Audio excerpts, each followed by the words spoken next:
your job as a passive investor in commercial real estate actually isn't passive in the beginning. In the beginning, it's quite active, right? You need to do some due diligence, some vetting.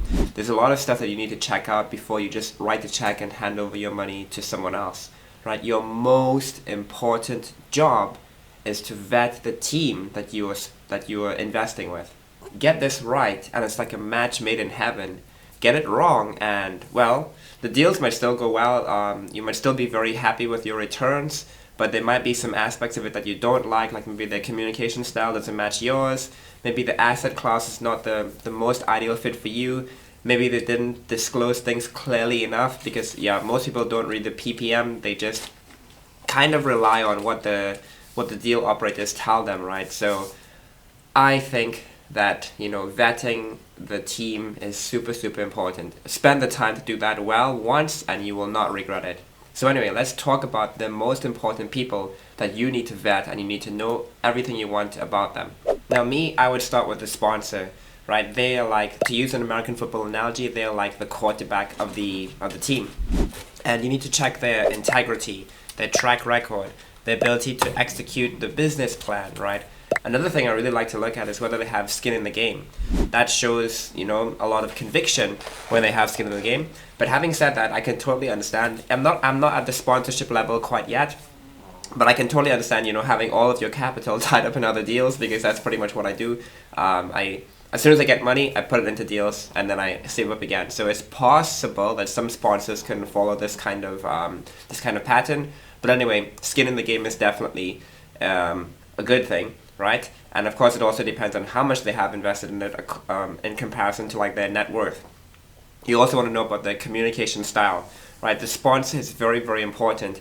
I've seen some deals in my research where maybe the deal ran into a little bit of trouble, and if they held on to it for a little bit longer, if they were more patient, they could have worked harder to turn around the asset. But the sponsor calls the shots, and if the sponsor thinks, you know what, I don't want to sink so much of my time into this deal for these measly returns anymore, let's just sell and move on to something else. And so the sponsor calls all the shots. I think it's worth it to spend a little bit of extra time to ask them additional questions, get to know more about them, and know whether their goals align with yours. I prefer someone who is more patient and more long-term oriented or whatever. So that's just me. Of course, everyone's going to have their own preferences. But the sponsor, the first person to check out for sure.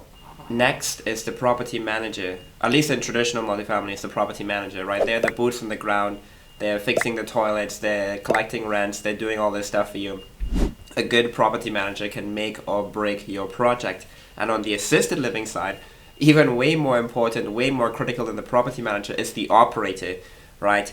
You really want someone who has a lot, not someone, you really want, yes, you really want someone who has a lot of experience here and a good track record, because assisted living is it's a whole different animal to multifamily.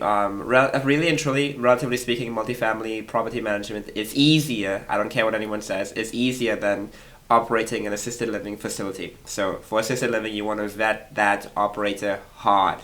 And finally is the asset manager. Now, they are the strategic brain. They are analyzing, they're making sure that you stick to the business plan, but they're also seeing whether the business plan needs to be adjusted, right? So they're tinkering, and they're looking at data, and they're overseeing the property manager, they're overseeing the operator in assisted living, and they need to, kind of like steer the ship, right? Make sure it's going in the right direction at all times. Do not sleep on the asset manager. Okay, I made this mistake before. I used to think asset management is easy, but it is not. And asset management is a critical part of any deal. So yeah, check out the asset manager, ask them all of the questions that you want to ask them, and make sure you feel comfortable. Okay, so always remember that a chain is only as strong as its weakest link. So I say ask questions, and ask more questions. Don't be afraid to be annoying, right? It's your hard-earned capital. Make sure that you feel comfortable with whoever you are investing it in. There are some teams that when you ask too many questions, they might just say, you know what, it's not worth the hassle, and we don't want your money. That happens, right?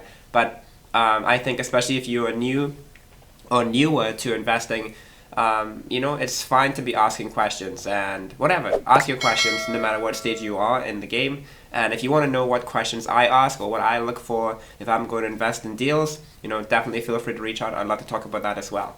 Anyway, thank you for watching the video and see you in the next one. Haven't joined yet? Our free investing group gives you front row access to new deals and helpful investing education. Sign up today.